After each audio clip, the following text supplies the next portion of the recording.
Hey everybody, so today I'm going to be reviewing Book 9 of the Wheel of Time, Winter's Heart. And then before I get into my review, spoiler alert to this point in the series. And then if you haven't read the series, go pick up Eye of the World. What are you doing? What are you waiting for? This is you're interested, you're looking at Book 9 reviews, go check it out. It's amazing.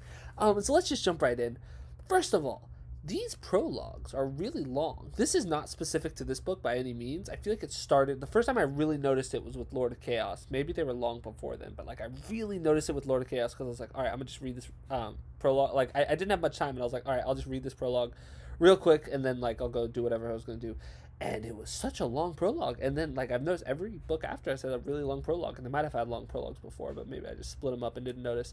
Um, Not a bad thing by any means. You get a lot in them, but just something worth noting. But right away, I thought that the sister ceremony, there was a line from it, and I don't know why that this stuck with me so much, but I thought it was so interesting because you have Avienda and Elaine, they're becoming sisters, and they tell them to slap each other, and I forget exactly why they tell them to slap each other, but they have them slap each other. They slap each other twice, I believe. Really freaking hard. And then they're asked like, all right, this is the point where most people they give up. If you guys want to continue, like, do you guys still love each other? Do you guys still want to be sisters? And they each say yeah, and they're like, oh, all right, well, just so you guys remember, in the future, you will fight, but remember, you both just hit each other as hard as you could for no reason other than I told you to. And so just keep that in mind if you guys ever fight again. I'm like, dang, that is such a good way to build closeness. I don't know why. Like, obviously, I probably wouldn't do it in real life, but I'm like, that is the Aiels are so cool. The Aiels, sorry, they are so freaking cool. Like, I love their culture so much. Talk about the most well developed culture.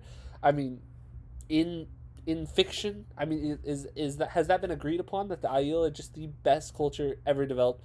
We'll have to look into that further. Um, Next, I'll just say I loved that we finally had Rand, Min, Avienda, Elaine. We finally met up. I think that this is really interesting. I don't know if this is something that people like. If this is like the cheesy, like romantic stuff that people don't find interesting about the series. I enjoy it. I thought that it's really interesting. I love that they're all just kind of like cool with it, and I know that that has, I mean, pretty much everything to do with the fact that Rand is such a strong ta'veren. But yeah, and then when they all bonded with Rand, I love that we get another peek. We had this already in a previous book with Alana, just when she was like, "How do you bear the pain?" We had this again where they bond him, and they're just like, "Oh my gosh, how are you not just constantly bent over in pain?" And like Rand, from Rand's perspective, like we barely even get that he's in pain. Like I mean, it's kind of talked about sometimes, but like not to the extent that when people feel what he's feeling, they're like, "Oh my gosh, how is this happening?" And I feel like that is such a cool like way to characterize what Rand has become. And I thoroughly enjoyed that. Next, I'm going to say, is Mazrim Taim evil? I'm not sure if I misunderstood her, but like that don't tell, if he is, don't like comment and let me know if he is. But like I feel like I remember I have this in my notes. I don't remember exactly why. I think, but like I must have read something that said that he, or like some, not like I must have seen like remember reading something that said that he was evil, and like what? I love Mazrim Taim. I think he's one of the coolest characters. I love his like relationship with Rand in book 6 was so awesome. They really don't talk that much anymore. But like now there's this heat developing between Logain and Mazrim, and it's just like I am so excited for this to all hopefully explode. I feel like that is going to be one of the coolest parts because the Black Tower, is probably one of the most engaging parts of the entire series. The stuff going on with Perrin and Fail, I know that we're in the slog. Honestly, I mean, I know I'm in the slog. I'm in the midst of it. I'm not hating it. I'm not like we got some cool moments. Like I mean, I could definitely see why some people would find like these like Fail chapters like kind of boring, or the stuff going on with Perrin. I guess, same different sides of the same coin. It's interesting. I mean, we get to it's all right. I mean, I get why people would like probably just want to cut that out, but like I found it fairly interesting.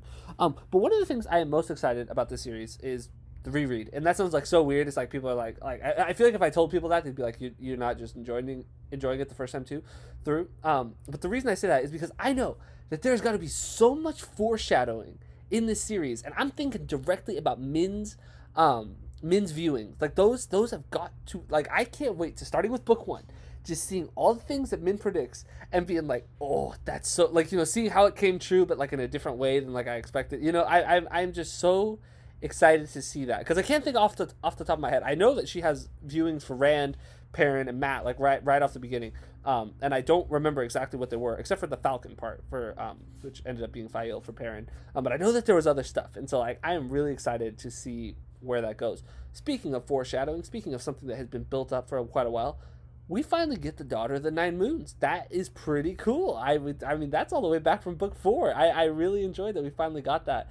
Hopefully that this is a relationship that isn't just like kind of flung onto us. I don't know. I feel like some of these relationships, it's being ta'veren is like, honestly, sometimes I feel like used as kind of a crutch. Sometimes it's awesome, and I think it's like really cool, interesting storytelling. But sometimes it's just like, they're in love because he's ta'veren. Like, I don't know, and that's not what happened with the Daughter of the Nine Moons. At least not that what I got. But hopefully this is like a relationship that we get to see, hopefully build to something real. At least that's what I'm hoping. I mean, I really like Mat as a character. And the girl is Seanchan. Like that's pretty interesting. But yeah, I really enjoyed that. And I mean, obviously, biggest takeaway from this book that I don't fully understand what the ramifications of this will be, but the taint is cleansed now. saidin, I think it was saidin. I always mix up saidin and saidar. But saidin, I believe, is cleansed now. What the heck does that mean? Like, what does that mean? Like, people don't go crazy anymore? Is that what it means? Is it like if you're born and you can channel, like, you won't go crazy, but like people who can already channel, like, they're kind of out of luck? Like, how, like, they've already been tainted to an extent? Or is it just like whatever crazy you are, you just won't go any crazier? I don't know, but this seems huge. This seems really big. Honestly, I'm not gonna lie. I can see a lot of people finding this really cool. I don't necessarily like that the taint is clean if that means that people aren't going to go crazy anymore. Like, if people stay at their current level of crazy, that's cool. Like, I don't want Rand to not be crazy anymore.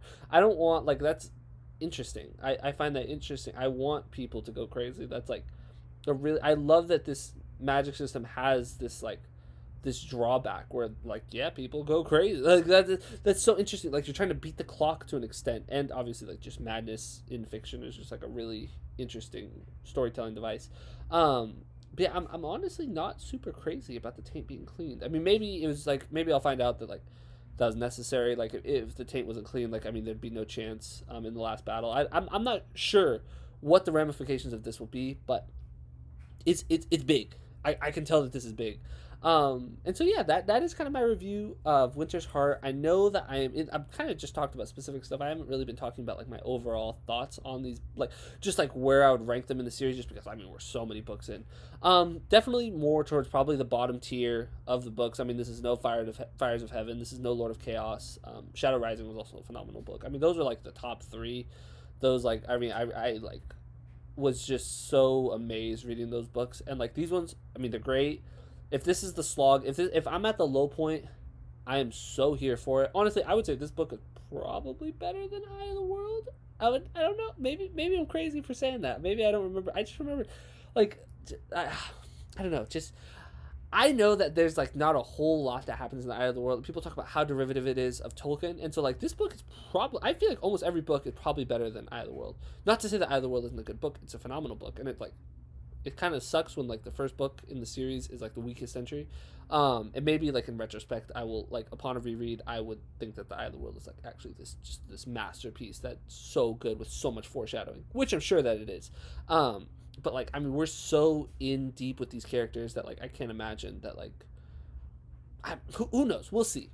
But you know, this is a slog. I'm here for it. I'm enjoying the slog. I'm not sure exactly if the slog ends with Brandon Sanderson, or if it's Knife of Dreams. I think it's Knife of Dreams, which is good because I know that that's like the last one that Robert Jordan wrote. And so anyway, I'm excited, loving this series. I hope you guys enjoyed this review. If you disagreed with anything I said, please leave a comment down below. But if you did enjoy, make sure to like and subscribe, and have a great day.